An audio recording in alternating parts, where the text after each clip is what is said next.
బ్యాంకుల వద్ద 1.82 లక్షల కోట్ల అన్క్లెయిమ్డ్ ఆస్తులు ఉండిపోయాయని, ప్రజలు తమ సొమ్మును తిరిగి పొందాలని కేంద్ర ఆర్థిక శాఖ మంత్రి నిర్మలా సీతారామన్ సూచించారు.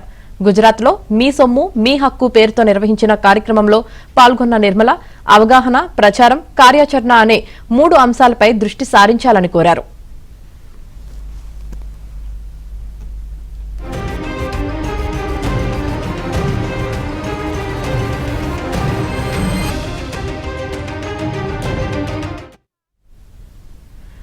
బ్యాంకు డిపాజిట్లు, బీమా, ప్రావిడెంట్ ఫండ్, షేర్లు మొదలైన రూపాల్లో పలు నిధులు బ్యాంకులు, ఇతర నియంత్రణ సంస్థల వద్ద ఉన్నాయని నిర్మల తెలిపారు.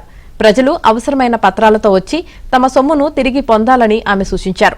ఈ విషయంలో ప్రభుత్వం కేవలం సంరక్షకుడి పాత్ర పోషిస్తుందని ఆమె స్పష్టం చేశారు.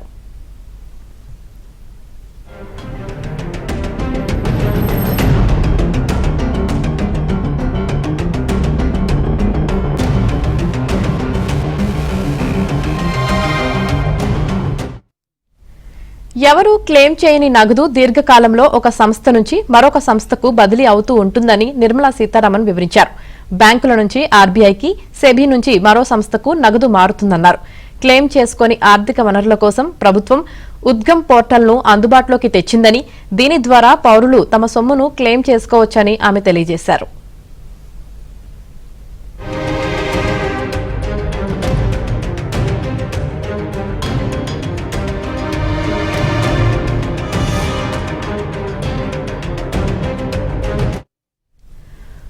పౌరులు తమ సొమ్మును క్లెయిమ్ చేసుకునేలా అవగాహన కల్పించాల్సిన బాధ్యత బ్యాంక్ అధికారులపై ఉందని నిర్మలా సీతారామన్ నొక్కి చెప్పారు.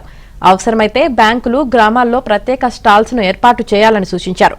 క్లెయిమ్ చేయని మొత్తాన్ని అర్హులకు చేరేలా అధికారులు ప్రత్యేక చొరవ చూపాలని కేంద్ర మంత్రి విజ్ఞప్తి చేశారు.